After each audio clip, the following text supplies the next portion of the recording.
Hello students, welcome back again to Udit Pharmacy. And guys, आज हम discuss करने वाले हैं चैप्टर 7 जो कि है adulteration, drug evaluation and significance of pharmacopoeial standards.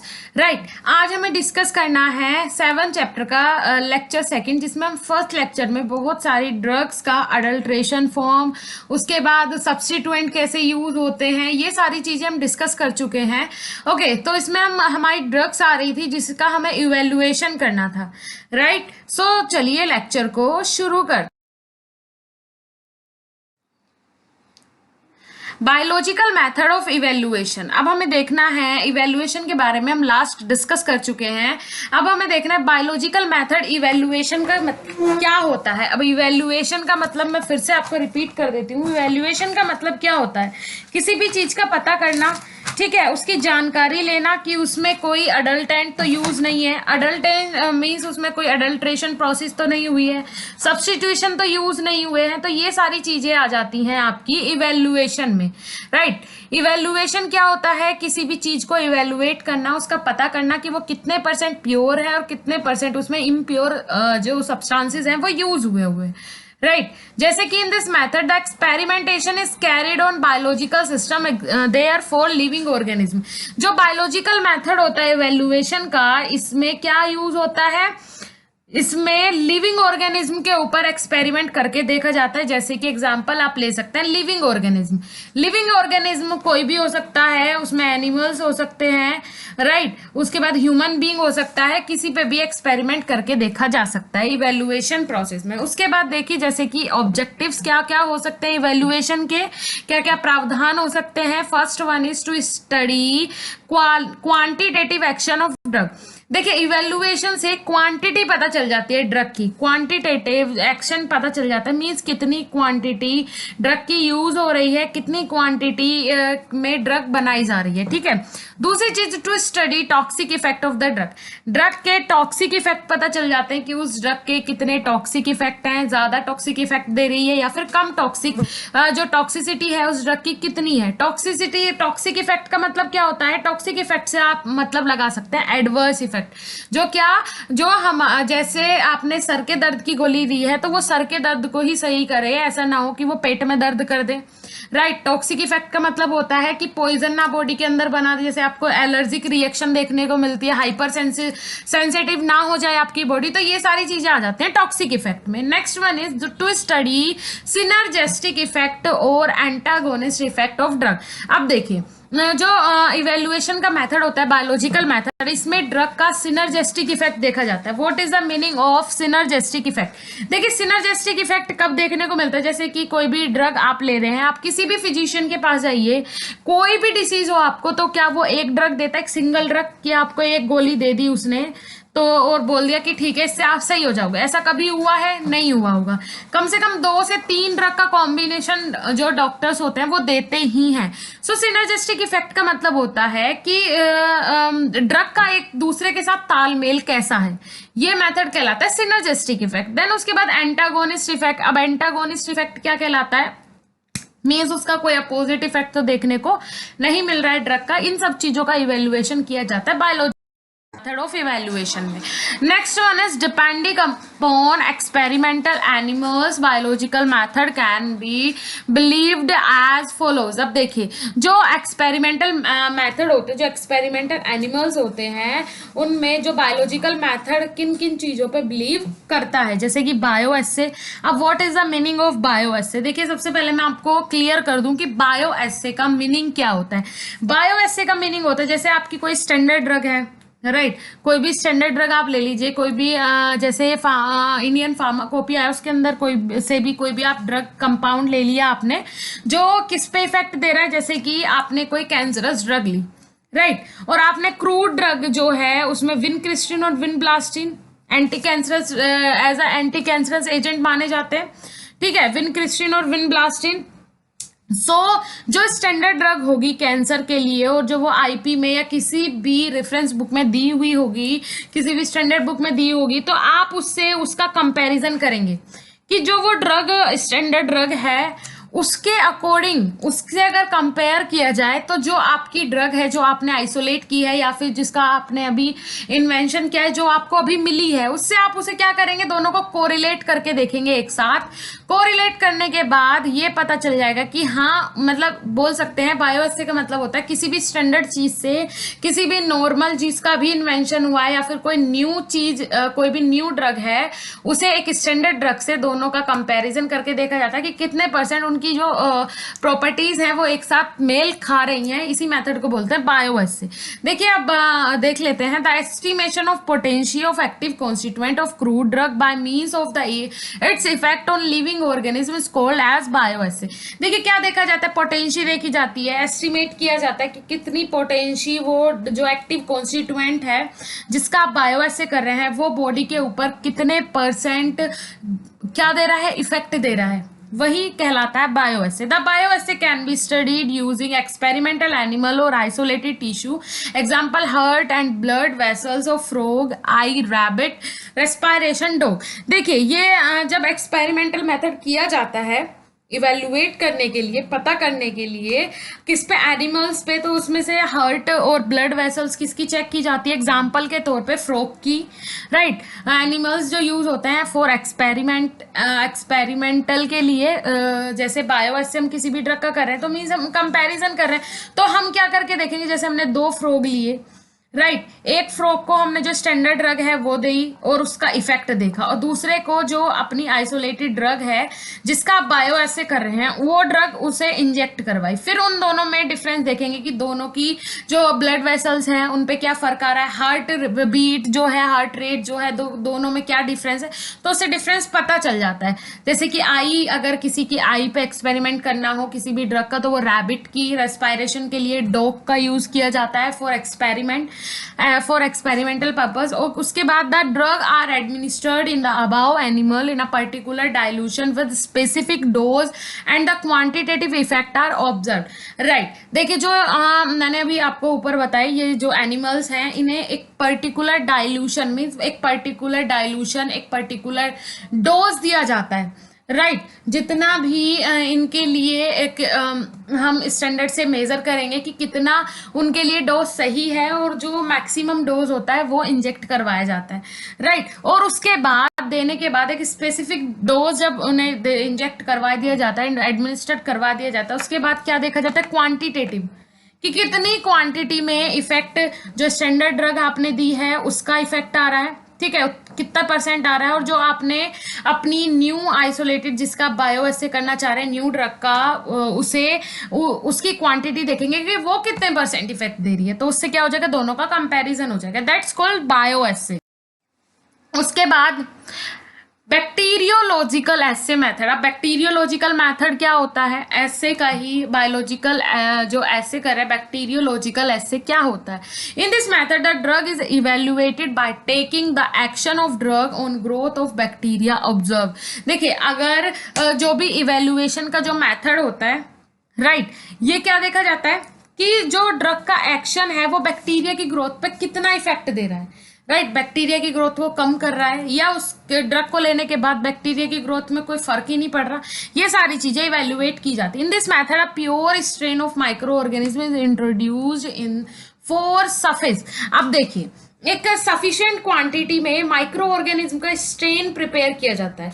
अब माइक्रो ऑर्गेनिज्म स्ट्रेन क्या होता है, अगर आपको नहीं पता तो मैं बता देती हूँ। मीन्स माइक्रो ऑर्गेनिज्म जैसे आपको जिसका भी ड्रग का बायोअसरे करना है, राइट, या फिर आपको बायोअसरे कर रहे हैं आप किसी भी ड्रग का, तो वो अगर किसी बैक्टीरिया के लिए कर रहे हैं कि हाँ वो किसी बैक्टीरिया को या फिर बैक्टीरियल इन्फेक्शन को ट्रीट करेगा बॉडी के अंदर जाने के बाद, तो उसमें क्या देखना पड़ेगा, पहले स्ट्रेन बनाना पड़ेगा माइक्रो ऑर्गेनिज्म का। माइक्रो ऑर्गेनिज्म का स्ट्रेन मतलब group of micro organism. Micro organism का आपको एक ग्रुप बनाना पड़ेगा पहले, फिर उस पे पूरा जो प्रोसेस है, जैसे लास्ट में एनिमल पे कर रहे थे क्योंकि वो क्या था, बायोलॉजिकल ऐसे कर रहे थे, यहाँ पे क्या कर रहे हैं बैक्टीरियोलॉजिकल, तो यहाँ पे बैक्टीरिया की ग्रोथ पहले करवानी पड़ेगी। जो भी सफिशिएंट बैक्टीरिया के लिए बॉडी के लिए आप जो ड्रग बना रहे हैं उसी टाइप के बैक्टीरिया के स्ट्रेन की ग्रोथ करानी पड़ेगी और उस पर मेथड अप्लाई करने पड़ेंगे। A series of transition of greater dilution are filled, उसके बाद जो भी डाइल्यूशन आपने बनाया है, जो भी आपने प्रिपरेशन बनाया उसे उसमें फिल कर देंगे। The system is again incubated and effect are noted, उसके बाद इस सिस्टम को फिर से रिपीट किया जाएगा और जितना भी इफेक्ट आएगा उसे नोट कर लिया जाएगा, क्योंकि जिस प्रकार से वो ड्रग बाहर उन माइक्रो ऑर्गेनिज्म पे इफेक्ट करेगी उसी प्रकार बॉडी के अंदर जाके करेगी। Same method. उसके बाद merits advantages biological method of evaluation. अब एडवांटेजेस क्या क्या हो सकती है बायोलॉजिकल मेथड से इवेल्युएट करने की, right. Biological method of evaluation की मेरिट और एडवांटेजेस देखते हैं। First point is it help in determination of potential of drug.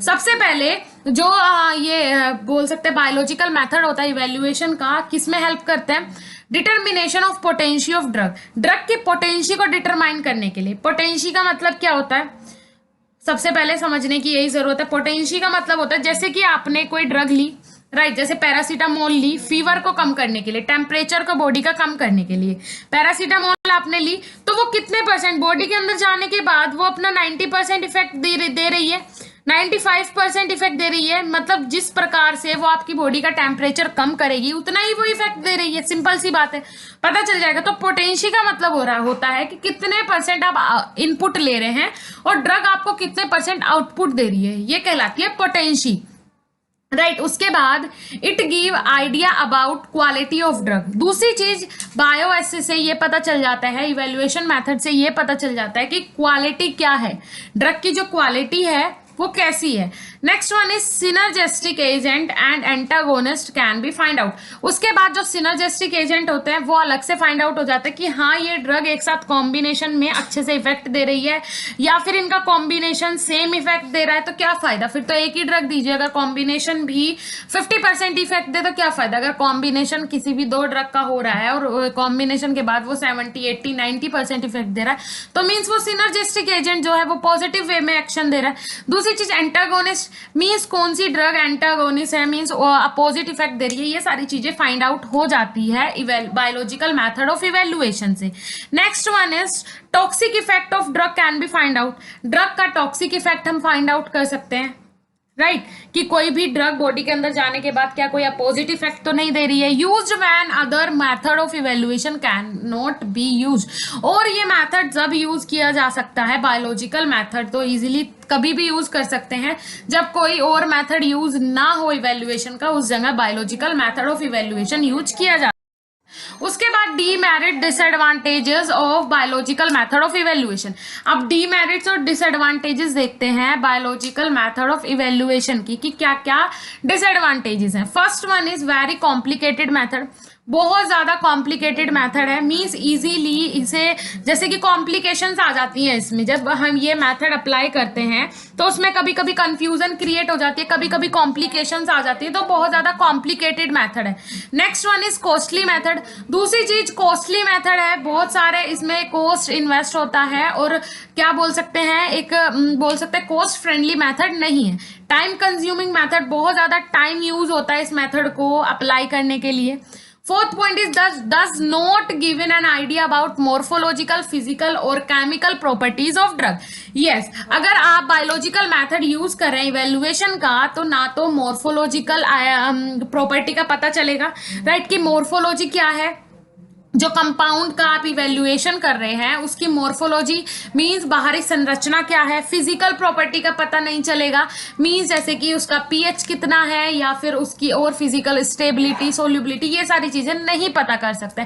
Chemical properties की किसके साथ मिलने के बाद ये एडवर्स इफेक्ट दे सकती है, किसके साथ मिलने के बाद ये टॉक्सिक इफेक्ट दे सकती है, किसके से रिएक्ट करने के बाद इसकी पोटेंशियल और ज्यादा इंक्रीज हो जाएगी, इसका आइडिया भी नहीं लगाया जा सकता। उसके बाद फिफ्थ पॉइंट है skilled person is required for experimentation. दूसरी चीज है कि स्किल्ड पर्सन मीन्स एक एक्सपीरियंस पर्सन जिसे इस चीज की नॉलेज हो, वो ही ये बायोलॉजिकल मेथड ऑफ इवेल्युएशन करने के लिए एक स्किल्ड पर्सन की रिक्वायरमेंट होती है। Next one is animals are required for experimentation. और सबसे बड़ी चीज, एनिमल्स एक्सपेरिमेंट करने के लिए, बायोलॉजिकल मेथड से इवेल्युएट करने के लिए ड्रग्स को एनिमल्स की जरूरत पड़ती है। एनिमल्स नहीं होंगे तो किसके थ्रू आप ये मेथड अप्लाई कर सकते हैं, राइट? तो इसमें एनिमल्स की रिक्वायरमेंट होती है। फिर उसके बाद how moisture content is useful in evaluation of drug. अब देखते हैं जो मॉइस्चर कंटेंट होता है वो किसी भी ड्रग के इवेल्युएशन के लिए जरूरी क्यों है। अब मॉइस्चर कंटेंट क्या होता है? मॉइस्चर का मतलब क्या होता है? नमी। किसी भी ड्रग के अंदर नमी का होना जरूरी है एक हद तक, राइट? मीन्स कुछ क्वांटिटी ऑफ मॉइस्चर जरूरी है ड्रग को स्टेबल रखने के लिए, लेकिन वही मॉइस्चर अगर ज्यादा हो जाए तो ड्रग बहुत जल्दी डिग्रेड हो जाती है। बोलते हैं ना कि अगर मॉइस्चर आ जाएगा ड्रग में तो वो डिग्रेड हो जाएगी, लेकिन कुछ क्वांटिटी में कुछ ड्रग्स के अंदर मॉइस्चर बहुत ज्यादा जरूरी होता है। अब देखिए इवेल्युएशन के लिए मॉइस्चर कैसे जरूरी है। Moisture content means amount of water content present in the drug. Moisture का मतलब क्या होता है? मॉइस्चर कंटेंट मतलब कुछ क्वांटिटी में वाटर का प्रेजेंट रहना किसके अंदर? ड्रग के अंदर। ये मतलब होता है मॉइस्चर का। Water is essential component of living organism but some drug are less stable in water. देखिए जो वाटर है वो एक एसेंशियल कंपोनेंट होता है किसी भी लिविंग ऑर्गेनिज्म के लिए। पानी के बिना जीवन असंभव है, तो पानी जो होता है वो बहुत जरूरी होता है लिविंग ऑर्गेनिज्म के लिए। बट कुछ जो ड्रग्स होती हैं, कुछ दवाइयां जो होती हैं वो लेस स्टेबल होती हैं वाटर के अंदर, राइट? बल्कि मैं तो बोलूंगी कि जैसे ही जिस भी ड्रग में मॉइस्चर आ जाएगा मतलब वो खराब हो जाएगी प्रिपरेशन के बाद। ये बात हो रही है प्रिपरेशन की। प्रिपरेशन में वाटर कंटेंट यूज होता है मोस्टली ड्रग के प्रिपरेशन में, लेकिन जब वो प्रिपेयर हो जाएगा, जब फाइनल प्रोडक्ट बन जाएगा उसके बाद उसमें मॉइस्चर कंटेंट नहीं आना चाहिए, राइट? क्योंकि बहुत सारी ऐसी ड्रग्स हैं जो लेस स्टेबल होती है, स्टेबल होती ही नहीं है वाटर के साथ। Next one is in case of moisture sensitive drug definite moisture is necessary.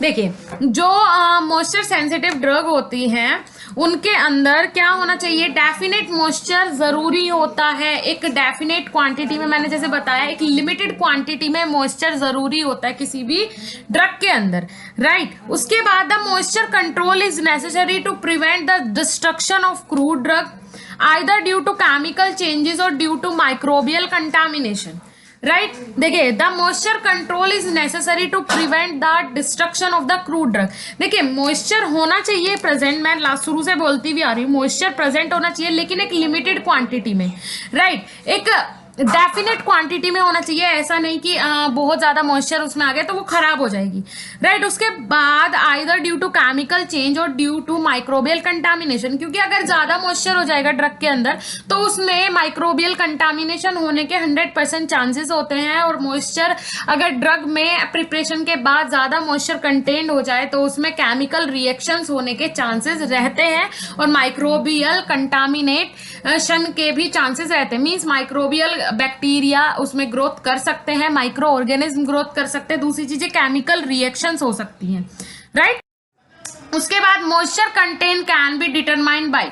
अब मॉइस्चर कंटेंट डिटरमाइन किया जा सकता है, दो प्रोसेस दी हुई हैं। Heating the drug in an oven at 100 degree celsius until the weight is constant. देखिए पहली चीज मॉइस्चर को किस तरीके से डिटरमाइन कर सकते हैं?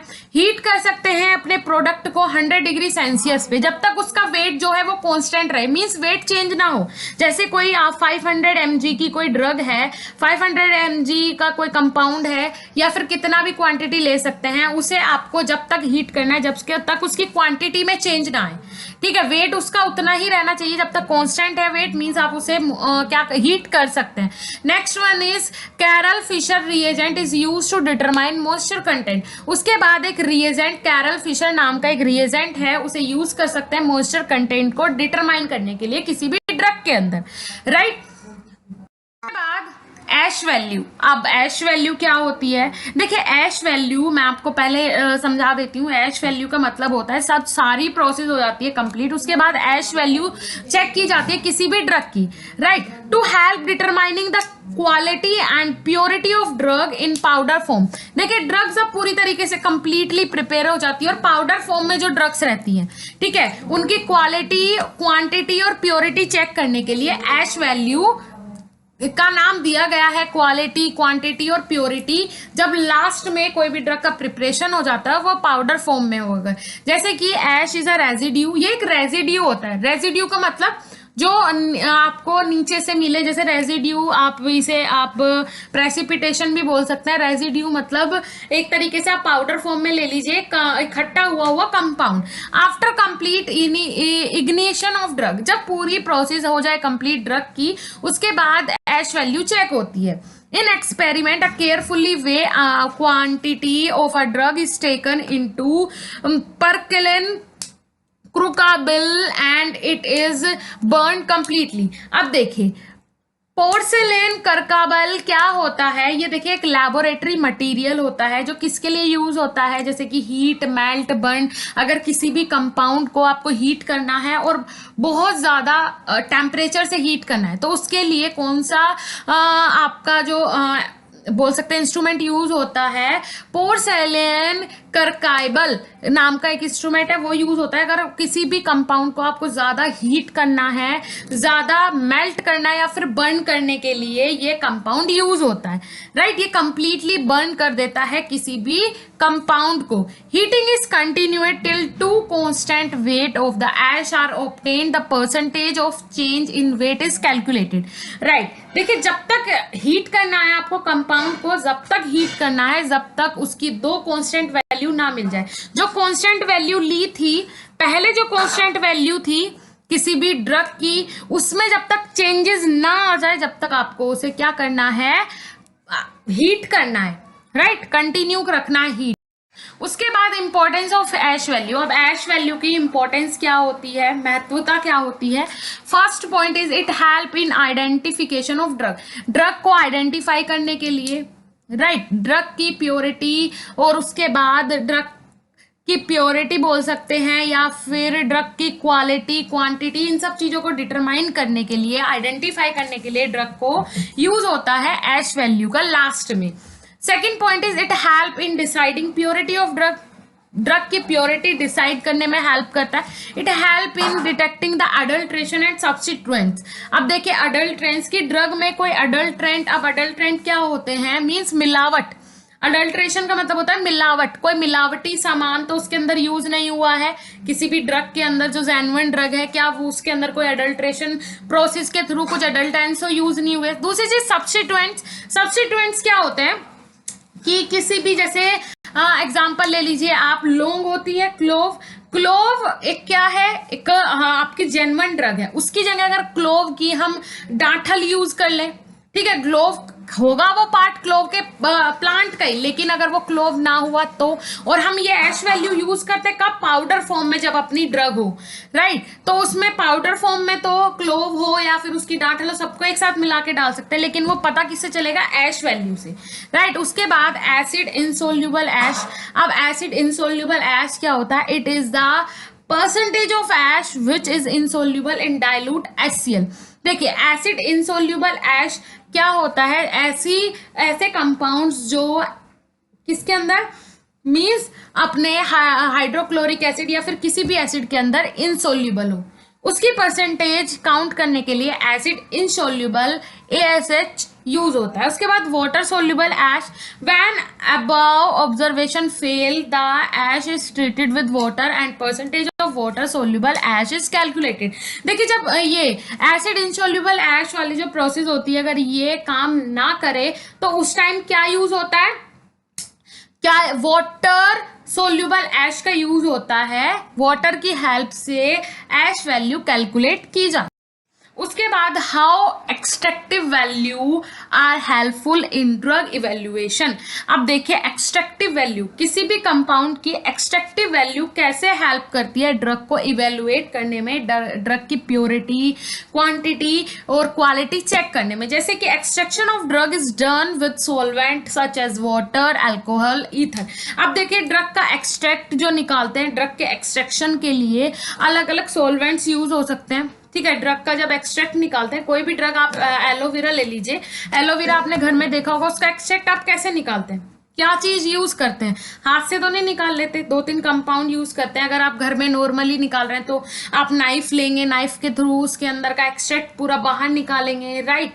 उसके बाद आपको जो जो चीजें चाहिए होती हैं वो सब किस में आ जाएंगी, पूरा आपका एक्सट्रैक्शन मेथड में आ जाएगी, राइट। Extractive value are important in identification of drug and determination of purity of drug, right. देखिए, ड्रग की प्योरिटी और ड्रग मींस किस ड्रग की आइडेंटिफिकेशन, ये सारी चीजें बताने में सबसे पहले क्या हमें एक्सट्रैक्ट चाहिए होता है किसी भी ड्रग का। अगर कोई भी जैसे विनका है, विनका एल्केलॉइड्स ले लीजिए, उसमें विनक्रिस्टिन, विनब्लास्टिन जो 2 केमिकल प्रेजेंट होते हैं, वो क्या है, विनका एल्केलॉइड्स के एक्सट्रैक्ट हैं, वो जो हमने बाहर निकाला, जो हमारे लिए यूजफुल था, हमने उन्हें बाहर निकाले, एक्सट्रैक्ट आउट कर लिया, राइट। वो हमारे लिए यूजफुल है, हम उसे यूज करेंगे। तो आधी चीजें तो जब हम वो एक्सट्रैक्ट निकालते हैं तो ड्रग की आइडेंटिफिकेशन तो वहीं पे हो जाती है, या फिर डिटरमाइन प्योरिटी, ड्रग की प्योरिटी हम उसे देख के या फिर उस पर कोई एक्सपेरिमेंटल टेस्ट करके हम पता कर सकते हैं। जैसे कि first one is water soluble extractive value. अब वाटर सोल्यूबल एक्सट्रैक्टिव वैल्यू क्या होते हैं, the drug containing carbohydrate, plant acid, tannin are tested for their solubility of drug. देखिए, जो ड्रग कंपाउंड कार्बोहाइड्रेट, जैसे कि जिनमें प्रेजेंट हो कार्बोहाइड्रेट, प्लांट एसिड्स, बहुत सारे एसिड्स प्रेजेंट हो, tannin are tested for their solubility in water.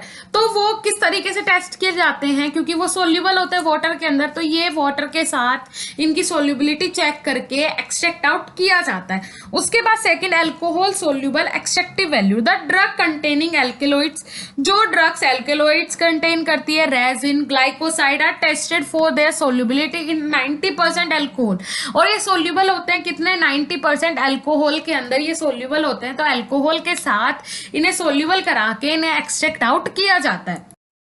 उसके बाद डिफाइंड बार्क। अब बार्क क्या होती है, bark are the external tissue of stem.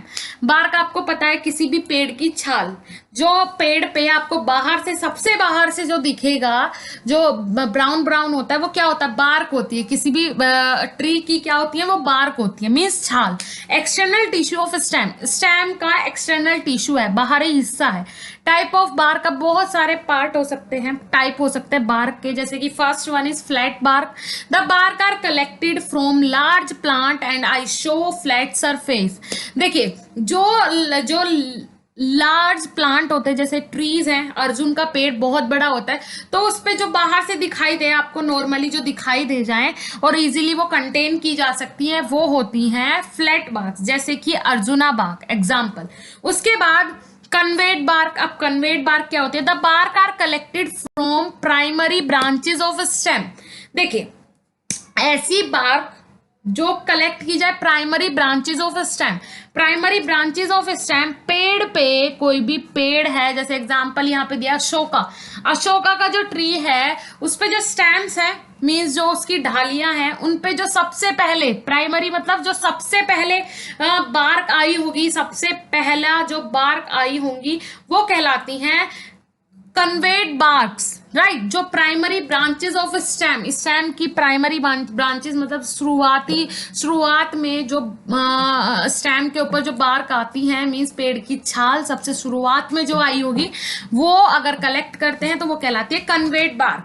उसके बाद जैसे दिया हुआ है रिकर्व्ड बार्क। अब रिकर्व्ड बार्क क्या होती है, the bark are collected from primary branches containing the more soft tissue, the shape can be explain as connectivity of the external surface. Example हो सकता है करची। देखिए, अब क्या होता है रिकर्व्ड बार्क। रिकर्व्ड बार्क मतलब जो बार्क कलेक्ट की जाए प्राइमरी ब्रांचेस से, ठीक है, प्राइमरी ब्रांचेस से वो बार्क कलेक्ट की जाती हैं। उसके बाद जो सॉफ्ट टिश्यू दोबारा से जनरेट होता है, बार्क के दोबारा से बनते हैं, ठीक है। तो दोबारा से बनने के बाद फिर से बार्क बनेगी, तो वो कलेक्ट अगर आप करते हैं तो वो कहलाते हैं क्या, रिकर्व्ड बार्क्स, राइट। जैसे कि एग्जांपल हो सकता है कुर्ची। उसके बाद आ जाते हैं चैनल्ड बार्क। अब चैनल्ड बार्क क्या होते हैं, the bark are collected from secondary branches of the stem, the curvature is more but the end are not meeting each other. अब देखिए सेकेंडरी बार्क, यहाँ पे बात हो रही है चैनल्ड बार्क क्या होती हैं, जो सेकेंडरी मींस प्राइमरी के बाद जो दूसरी बार्क आएंगी मेनली सॉफ्ट टिश्यू के बिना। देखिए यहाँ पे रिकर्व्ड बार्क में जो दोबारा से जो बार्क आ रही थी वो किसके साथ थी, सॉफ्ट टिश्यू के बाद, लेकिन वो फिर से कंटेन कर ली गई, फिर से उन्हें वहां से निकाल लिया गया। अब उसके बाद जो बार्क आएंगी वो कहलाएंगी चैनल्ड बार्क, राइट। एग्जाम्पल हो सकता है कैस्कारा। उसके बाद आ जाते हैं डबल क्विल्ड बार्क। अब डबल्ड क्विल्ड बार्क क्या होती है, two end of bark are quilled, जब दो एंड कोई भी दो सिरे बार्क के पेड़ की छाल के एक दूसरे से अटैच होते हैं, एक दूसरे से मिले हुए होते हैं, उस टाइप की बार्क को बोलते हैं डबल क्विल्ड बार्क, राइट। कभी कभी इन रेयर केसेस सेस्कारा जो होता है, कभी कभी उसकी बार्क जो देखने को मिलती है वो ऐसी देखने को मिलती है कि एक सिरा दूसरे सिरे से जुड़ा हुआ हो, लेकिन ये रेयर केसेस में होता है। उसके बाद देखते हैं फ्रैक्चर्स। फ्रैक्चर्स मैं आपको काफी बार बता चुकी हूँ। फ्रैक्चर क्या होता है, बार्क देखी है आपने, पेड़ की छाल देखी है नॉर्मली, तो उसमें बाहर से आपको दिखाई देता है जैसे वेन्स होती है ना अपनी, इस टाइप की तरेड़ दिखाई देती है, बीच में गैप होता है थोड़ा थोड़ा, किसी में किसी प्रकार का होता है, किसी में थोड़ा होता है, किसी में ज्यादा दिखाई देता है किसी पेड़ की छाल में। सो यही होता है fracture. Fracture are the transverse broken surface of the bark, right. Bark का जो ट्रांसवर्स ब्रोकन सरफेस होता है मींस उसमें बीच में आपको दिखाई देता होगा थोड़ा सा कि बीच में से तरेड़ तरेड़ आई रहती है बार्क में, तो वही कहलाता है फ्रैक्चर। अब टाइप ऑफ फ्रैक्चर, फ्रैक्चर के टाइप कितने होते हैं, first one is short fracture, the surface is smooth. देखिए शॉर्ट फ्रैक्चर क्या होता है, जिसका सरफेस स्मूथ हो, ऐसी बार्क जो स्मूथ हो। अब ऐसा तो नहीं है सभी बार्क जो होती हैं किसी भी पेड़ की वो सबकी हार्ड ही हो, स्मूथ भी होती हैं बहुत सारे पेड़ की। जो बड़े बड़े पेड़ होते हैं, जो बड़े बड़े प्लांट होते हैं, उनकी बार्क जो होती है वो हार्ड होती है, लेकिन जो छोटे प्लांट्स होते हैं उनकी बार्क बहुत ज्यादा स्मूथ होती है। तो जो फ्रैक्चर स्मूथ बार्क में देखने को आपको मिलेंगे वो कहलाएंगे शॉर्ट फ्रैक्चर, जैसे कि कुर्सी बार्क, ठीक है, कुर्सी बार्क। उसके बाद है ग्रेन्युलर फ्रैक्चर। अब ग्रेन्युलर फ्रैक्चर क्या होता है, the surface show small circular elevations. अब देखिए जो ऐसी बार्क मतलब ऐसा ब्रोकन ऑफ बार्क जो कैसा सर्कुलर एलिवेशन दिखाए, स्मॉल सर्कुलेशन एलिवेशन शो हो जिन बार्क के अंदर एज अ फ्रैक्चर, वो कहलाता है ग्रेन्युलर फ्रैक्चर। जैसे कि एग्जांपल हो सकता है वाइल्ड चेरी बार्क, राइट। तो आपको फ्रैक्चर में भी समझ में आएगा। देखिए किसी किसी प्लांट में आपको देखने को मिलेगा राउंड राउंड शेप में, जो बीच में गैप होता है बार्क के, वो राउंड राउंड शेप में आपको देखने को मिलेगा। आप कभी भी कोई भी प्लांट लीजिएगा, सबकी बार्क प्रेजेंट होती है, सबकी बार्क में फ्रैक्चर होता है, किसी में स्मॉल होता है, किसी में लार्ज होता है, किसी में शॉर्ट होता है, पर होता सब में, किसी में सर्कुलर होता है, किसी में राउंड शेप का होता है, किसी में ओवल शेप का होता है, लेकिन सब में फ्रैक्चर प्रेजेंट होता है, राइट। इसके बाद फाइब्रस फ्रैक्चर। अब फाइब्रस फ्रैक्चर क्या होता है, fibre like material project out on breaking the drug.